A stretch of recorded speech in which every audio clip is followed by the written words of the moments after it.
সবাইকে welcome back to my channel. তো চলো তোমাদেরকে একটা পেয়ারা মাখার ভিডিও দেখাই।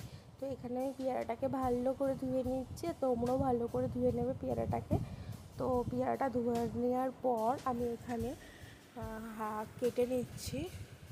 আমি তোমাদেরকে কাটার ভিডিওটা দেখাতে পারিনি, তার কারণ আমি একাই করছিলাম ভিডিওটা। আর এই যে দেখো আমার কাটা হয়ে গেছে। এর মধ্যে আমি পরিমাণ মতো লঙ্কা নিয়ে সেটাকে ধুয়ে ওই লঙ্কাটাকে ভালো করে থেতো করে নিচ্ছি। আর এই যে আমি থেতো করে দিয়েও দিচ্ছি পেয়ারার মধ্যে।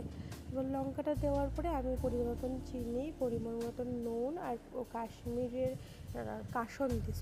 কাসন্দি আমি 1 চামচ দিয়ে নিলাম। তারপরে এটাকে ভালো করে মেখে নিচ্ছি। আর তোমরাও ভালো করে মেখে নেবে। আর তোমরা কমেন্টে বলো যে কারা কারা পেয়ারা মাখা খেতে ভালোবাসো। আমি তো খুব ভালোবাসি। তো এই পেয়ারাটা ছিল আমাদেরই গাছের, মানে আমার একটা বৌদির বাড়ি গাছে, মানে আমাদের পাশের বাড়ি। তো পেয়ারাগুলো আমি পেরে নিয়ে এসেছিলাম কালকে। তো আজকে আমি পাচ্ছি, কালকে আমার টাইম হয়নি কালকে, সেই জন্য আমি কালকের মধ্যে মেখে দেখাতেও পারি। তো চলো এই যে দেখো।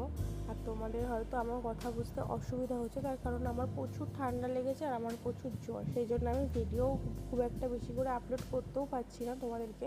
আর দেখো, যাই হোক, আমি এখানে পেয়ারাটা মেখে নিয়েছি সুন্দর করে। আর জ্বর মুখে তো পেয়ারা খেতে ভালোই লাগে। তো দেখো এখানে পেয়ারাটা মেখে নিচ্ছি, এই যে দিয়েও দিচ্ছি সবাইকে আমি এখানে।